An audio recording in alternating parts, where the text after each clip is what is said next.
So I walked the way of St. James 3000 kilometers from my home city in Germany until Santiago de Compostela in the end of Spain. It took me 4 months. I would like to tell you now the story of how I did it, what I learned on the way, and all the experiences I had on the way. So yeah, how did I get the idea? I just finished my high school diploma and I wanted to do something crazy, something probably nobody has ever done before, the way I did it. And yeah, I wanted to be independent and challenge myself. I just bought some equipment, put together some equipment, but only like the bare minimum. I had a sleeping bag, I had a mat, I had 2 t-shirts. And yeah, then one day I just started walking. And my plan was the first few weeks just to sleep at friends and people I know, and afterwards just to go to a place and ask people, hey, I'm a pilgrim, I need a place to sleep, can you give me a place to sleep? And yeah, when I started walking, I discovered that I forgot all my money at home. I just had 50 euros in my pocket from a friend who gave it to me the day before. So I thought, why don't you try to get as far with this 50 euros as possible? And the third day, I found an old veteran. He had a small cabin side of the road, and he told me about a military complex which was nearby and that there were nuclear weapons stationed there. And he told me about serving in the military, and afterwards he gave me 10 euros. And the day after that I got another 10 euros, and then the grandma of my friends gave me another 10 euros. I thought, you know what? With that money I can basically walk through all Germany and then, see when I arrive at France how I'm gonna do it there. 5th day, I asked the first few people on the road. I was really nervous. I just saw them, oh my god, they think I'm crazy, I think I'm some homeless dude, whatever. And I asked them and they said, yeah, no problem, I call our priest. And they called the priest, and the priest was, no problem, we have in our church, you can come there. And they're like, okay, cool. So I went to the church, and it was like a complex with some cafeteria and couches and the church, and they just gave me the master key and said, yeah, here's the master key, you can put your sleeping bag wherever there's a mattress. And I was like, yeah, it felt so great the first time.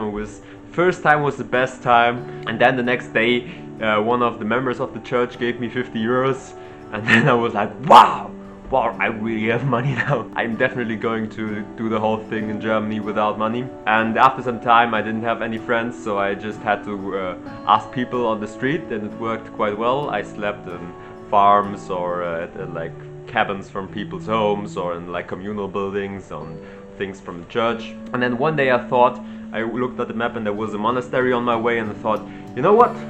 Monasteries, they definitely take pilgrims, so I thought, I'm gonna go to this monastery. But it was the furthest I ever gone in a day. I think it was 35 kilometers. Normally I walk 15 kilometers.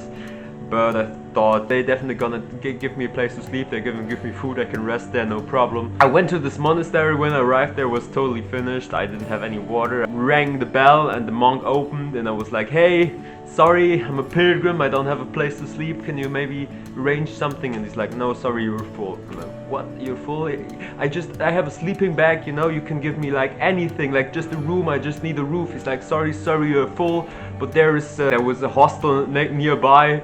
It's no problem, it's actually cheap, it's cost only 60 euros a night. I was like, what? 60 euros a night? You call that cheap? Do you know? And then he closed the door and I was like, fuck. So I walked actually 4 more kilometers to get to the next village, and I just rang the first doorbell, asked for some water. I didn't have any water, and they go, yeah, no problem. And they told him all about that, and he said, yeah, no problem, I have an empty flat above my room, you can sleep there, no problem. Put my things there, and he came up and he said, I'm gonna meet with my friends, you wanna come? And I was like, yeah, sure, I wanna come. I meet up with his friends, and this is a really traditional village. So the people, they still talk really traditional, and I told them about the monastery, and they were, how can they do that? These monks, they say they are so good Christians, but they wouldn't even take the pilgrim spot. We simple people from the village, we take the pilgrims. And afterwards the guy where he slept, he took me through the village. He just went into the houses of the people, of his friends, and he said, this is the house of my friends, come in. He just walked in, the door was open. He showed me just the house of his friends, and then continued walking. Yeah, I lived here my whole life, and my grandpa lived here, and he built that house, and he built that house. It was like, oh my god, this is so awesome. So yeah, but the next day I was really sore and I was really beaten down. So yeah, I continued. And then I arrived at Trier. So that was the really next big important thing. And meanwhile, I found out a little bit about Couchsurfing, which is an app I really recommend. It's a really cool app where you can ask strangers to sleep at their place. And I already used it a few times and thought, Trier is a big city, I'm definitely going to find some couchsurfing thing there, and there were a few monasteries. So I arrived in Trier, I looked at my phone when I found Wi-Fi, and like all the couchsurfing people cancelled. So I called like the monasteries, there were 4 of them, and I called like one after another, and I just got rejection after rejection after rejection, and I just started walking through like the streets, just ask everybody I see, like, sorry, I'm a pilgrim, do you maybe have like a flat, do you maybe know like where I could sleep, is there any communal building? For like a few hours it started getting dark and I was like really desperate. I asked everybody for 2-3 hours. In the end I found like a Dutch guy who said, yeah, no problem, I have a hotel room here, you can sneak in there at night and you can sleep there, but I just need to get a few things, here's my phone number. And yeah, super. So I rested at the main square in Trier, and in Trier there is like an old Roman city gate, and I waited there, and you know, after some time I called him and he didn't answer, and I texted him and I texted him again and I called him again and he didn't answer. I waited now and I call him again. It's getting really dark and I call him again and I didn't get any response whatsoever. So I thought, fuck, I'm in the middle of Trier, I have nothing to sleep, and yeah, what am I going to do? So I thought next to the city gate there was an old Roman sarcophagus, and I thought, you know what would be really crazy if I would sleep in this sarcophagus this night? Yeah, then I slept in the old Roman sarcophagus, which was basically the most crazy place I ever slept in my entire life. But I really slept bad there because there were always drunk people there and it was really loud. The next day I was really pissed off, and I continued after I stayed a day in Trier. I think 2 days until I reached the French border. Yeah, at the moment, right now, I had quite a lot of money, actually. I think, yeah, at the border there was another guy. It was I think some businessman, and I asked him if he knows a place to sleep for me. Yeah, the businessman said, yeah, sorry, I don't know a place to sleep, but here's 50 euros, buy yourself a hotel room, and he just left. So he just gave me randomly 50 euros. And so in total, I think I got about like 200, 180 euros. I spent about 30 euros the whole trip and thought, you know what?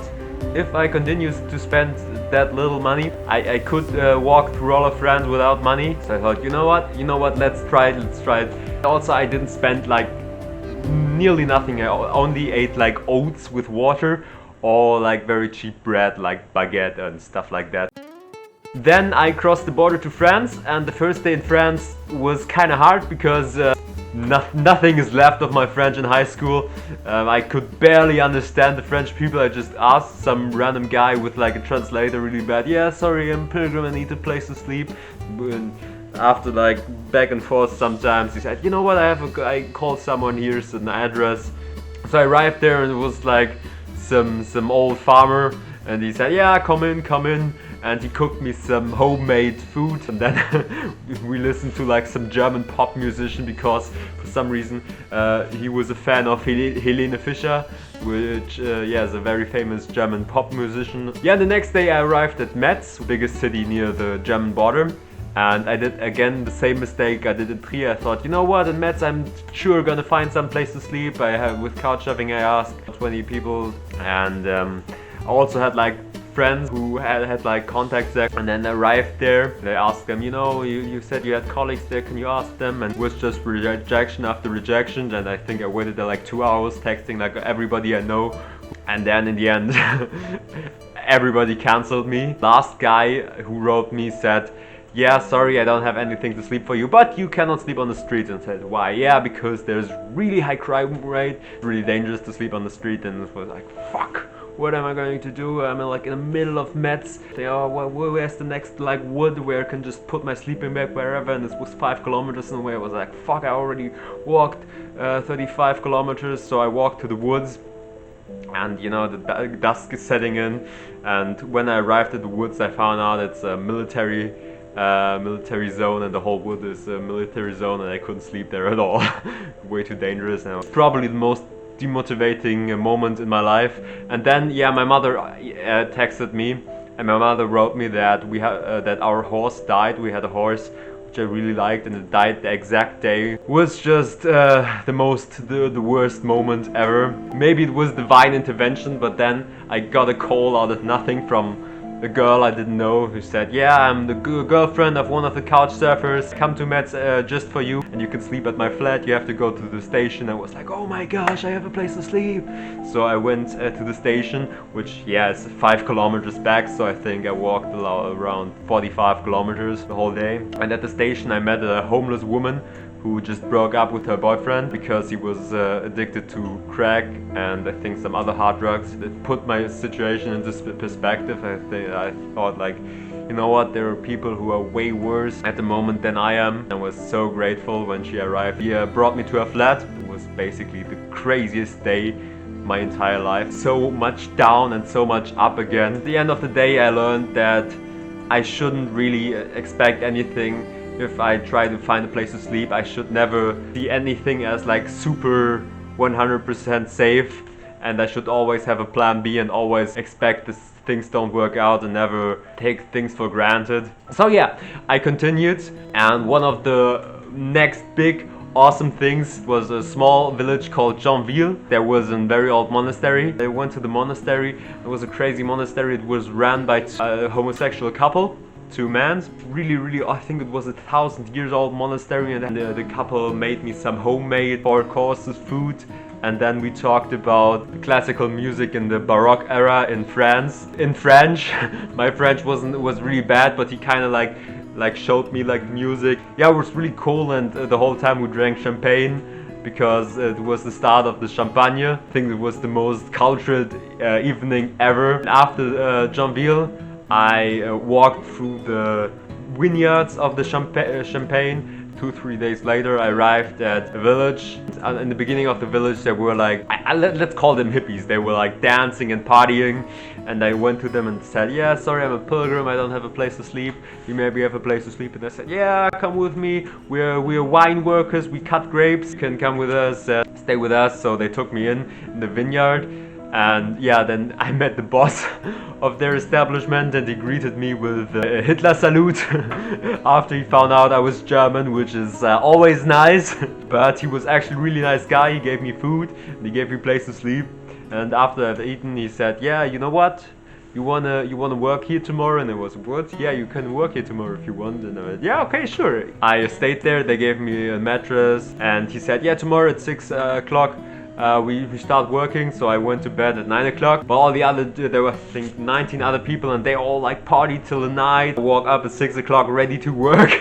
Nobody was up, and half an hour later the first people came up. They started drinking like really strong coffee. One after another they started smoking weed, and then they turned on like the beatbox, like really strong music. Everybody is kind of like already high a little bit, and we went to the pickup, we rode to the vineyards, and then they started like popping a few pills.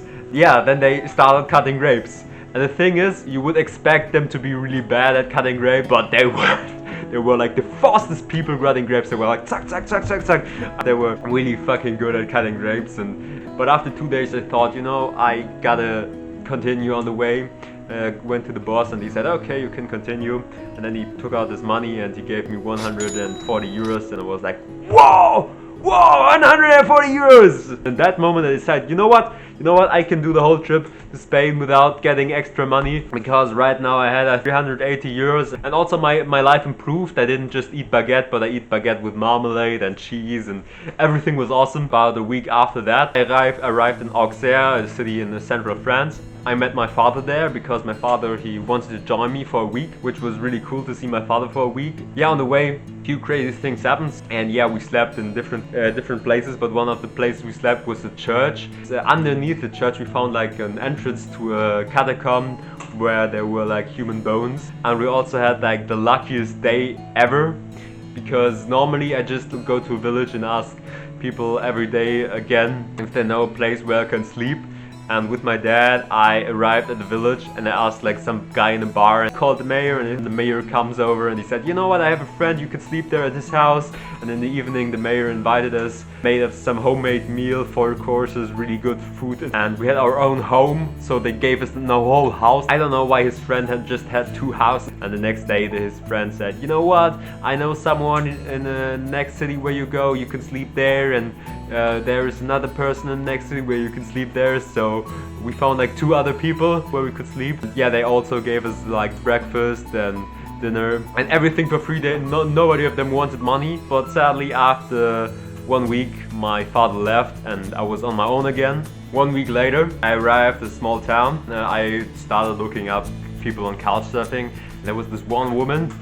Her couchsurfing profile had only like a picture of her and her phone number and no description at all. Just wrote her and she answered right away and said, no problem, you can stay at my house, you're welcome. This is my address. So I went to her address. At the beginning of the village there was a sign called Private Way Video Surveillance, and there was all like these nice houses. And then I arrived at her address and it was like some modern house, and there was like a swimming pool in the back, and there was some canopy bed in her garden for some reason. So I just sat down and waited for her, and I was really scared that one of the neighbors called like the police because it's like some rundown pilgrim with like a big backpack who just sits on the side of the road. Then she came, she led me into her house, and her house was also kind of crazy inside. She had a collection of hats from around the world, and then she put on some kind of, I think, some traditional Japanese clothing, cooked me some pizza, and we talked, and she told me about her hobbies. Her hobbies are Western writing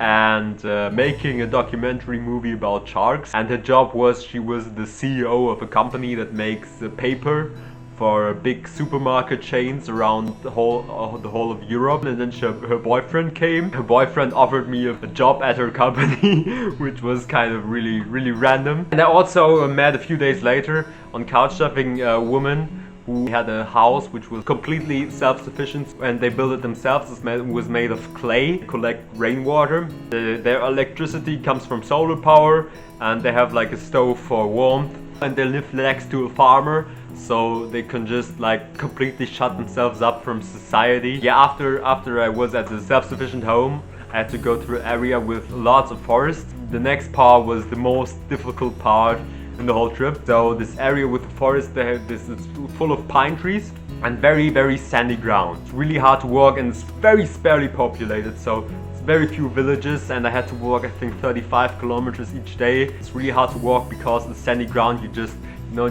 sink in. You need to bring up a lot of effort, and if you're not on sandy ground in the forest, you are on the roads. The roads they're like 15 kilometers straight roads, and you walk these roads and they never seem to end, and really fucks with your minds and feels like an eternity walking there. One of the hardest parts. But the thing is, the pine forest ended at the sea, and it was just the greatest reward ever. I just arrived at like the dunes and then saw the sea, and I was just so happy. I just started crying and running through the sea, and then the next day I started swimming in the sea. And shortly after I arrived at Spain, I was really used to France.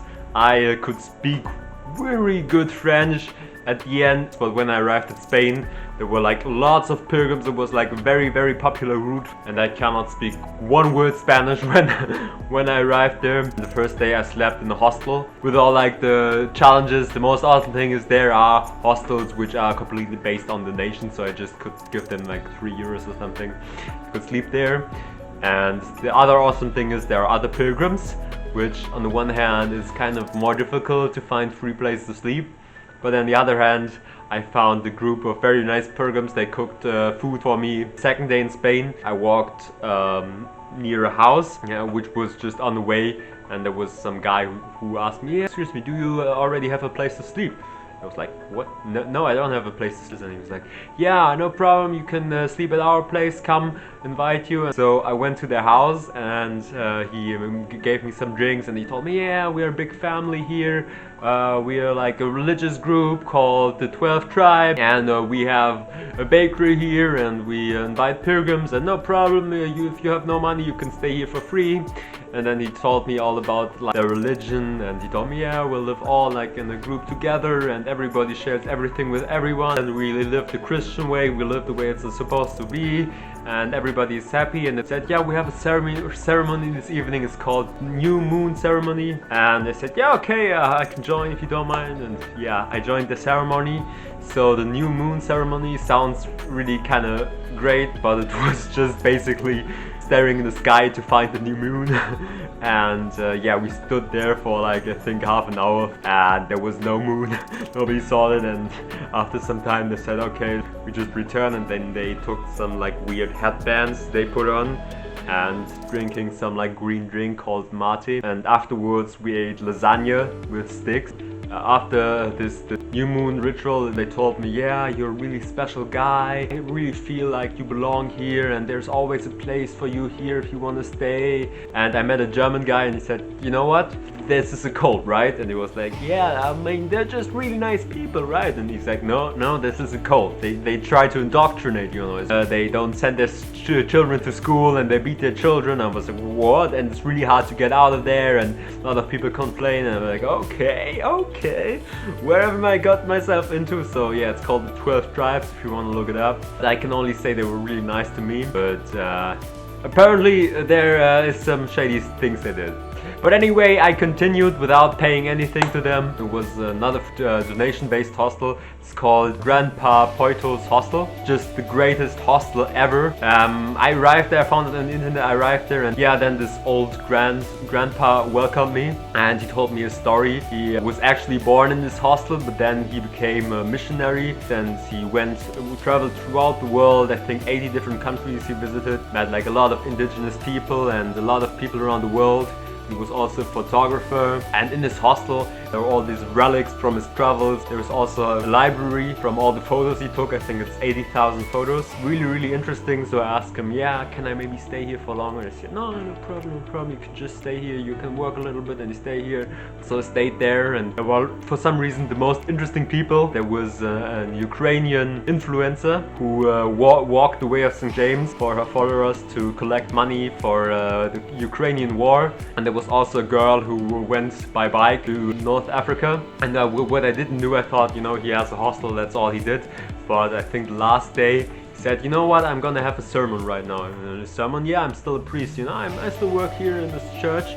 So I went to him and with the church, and he held the Spanish sermon. I understood nothing, but then I heard my name, and he said, yeah, come over. And then he waved over some girl and said, yeah, I translate for you, you should tell your story.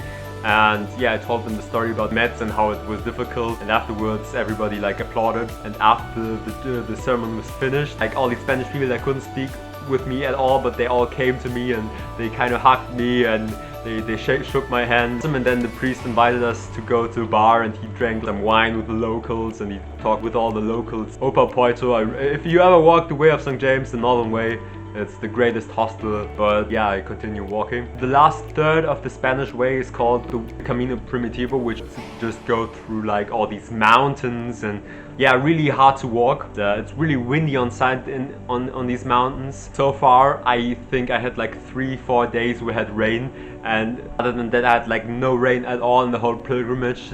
And then I was in these mountains, and it was really windy, and then it just started raining. And it rained for a week, it rained every day. And the problem was, I was in these mountains, there was like really hard wind, and there were no shelters at all. And I had like this rain poncho, but the wind just blew in this poncho, and it just blew it away all the time. So I had basically nearly no protection against the rain. At the end of each day, I was really wet. I just like did some sport exercises every day just to get my like wet clothes dry, and I went in my sleeping bag to try to dry it at least a little bit with my heat. And I started sleeping every day in like some wet sleeping bag. It's very cold and wet and tired. It was just a very hard experience, but the experience was rewarded with the end of the way, which is Santiago de Compostela. I found a couch surfer there where I could stay for 4 days. Santiago de Compostela is just a really great city and a great church. And my couch surfer was an interesting guy. He was a nudist, so we kind of hung out in his room. being like naked. Definitely a new experience, so never done that before. Yeah, I did all the typical pilgrims things in Santiago. You know, you get a pilgrim like a certificate that you reached the end of the pilgrimage. And I also went to confessions. The priest I confessed to was one of the nicest people I met on the whole way. He was a Filipino and he was nice to everybody. He's always smiling and he's always laughing at everything. After I confessed, he said, you know what, let's stay in touch, here's my contact number. Yeah, then I continued to Finisterre, because Finisterre it's like 3 days walk, 4 days walk from Santiago. It's like the end, it's called the end of the world. Before we discovered America, Europeans thought it was the end of the world because it was the most western point of Europe. So I went there. Yeah, 3 days later I arrived in Finisterre, and yeah, I could celebrate my the finishing of the whole way of St. James with finding a public toilet, because I had really bad diarrhea, and yeah, in Finisterre there was the only public toilet. Public toilets are really rare, and I really needed to go to the toilet. Afterwards I went to like the ocean. I looked at the ocean, and I actually found a few other pilgrims, I think 2 German pilgrims, who also, just like me, walked the whole way from Germany. So they also walked like around 3,000 kilometers. And they invited me to a restaurant which called the World Family, which is some kind of hippie restaurant. And the next day I decided I want to hitchhike the whole way back to Germany. The local people told me, you know what, hitchhiking, we don't do hitchhiking anymore, nobody is hitchhiking here, I never saw a hitchhiker anymore, the people don't take hitchhikers, they're afraid, the media tells hitchhikers are bad. So I started kind of demotivated, and then I went to the road, put out my thumb, and I think after 3 minutes the first car stopped and took me in. First time I hitchhiked, I had so many doubts, and I was just so fortunate to just immediately find a car. Afterwards, it were way fewer cars. Yeah, the day I just went back to Santiago. In Santiago, the priest that gave me his numbers during the confession, he invited me to a very nice restaurant. First time in my life I tried some squids. Next day, when I tried to hitchhike back from Santiago, I tried a new approach. Before I just stood at the road, and then I tried to go to the gas stations and ask cars directly. From experience I can tell you it's the most efficient way. I found first half an hour, I found the first car. Until noon I was already at northern point of Spain. I also had some very interesting drivers, so I found a TV host from TV Galicia. I also found a cultural minister from the region. Finally arrived at the outskirts of a city. There was a gas station. There were very few cars. So I'm in the wrong place. Should have like gone out earlier to still be on the highway. It took I think 2 hours, 3 hours, and nobody answered. But then I found a couple who went on holidays, and they asked them, you know, can you join me? I wanted to go this direction. And she said, yeah, sure, we can take you a little bit. And then in the car we talked a little bit, and I actually found out they're going on holiday in France. I asked them very nicely, yeah, could you take me to the French border? And they said, yeah, no problem. So the second day I just finished all of Spain. Stood on the road again on the third day. And yeah, the first few cars only took me a few miles, and then I was at the beginning of the highway. I had like really bad luck. There were tons of cars going by and nobody stopped. And then a truck stopped. It's a huge truck, some guy from Belarus, and he said, you know, come in. Yeah, I'm going to Holland, I can take you a little bit down the road. And I was like, yeah, awesome. And I started talking with this guy. We used a translation app because he was not that good in English. Yeah, I learned about the hard life of truck drivers. He had to drive like 10 hours each day, and he only earned like 50 euros a day. Like for European truck drivers, is very bad pay. If he gets like a speeding ticket, he has to pay it himself, and in France it's at least 50 euros. So if he gets caught one time at least, then he didn't earn anything at all. Problem is he had to drive too fast, because he had to like have a certain time limit when he arrived, and he was just lonely all day. Sometimes he had to drive all night, sometimes all day, sometimes like in between. So he has no really set sleeping cycle, and he took me in and we drove 16 hours, which is the longest I ever drove. Then he got a call from his boss and he had to like put me up in the next gas station. So I was in northern France, in the middle of the gas station, middle of nowhere, 5 o'clock in the morning. Started raining. And it was really cold because I started walking in the summer and I had no jackets packed. And I put up my tent.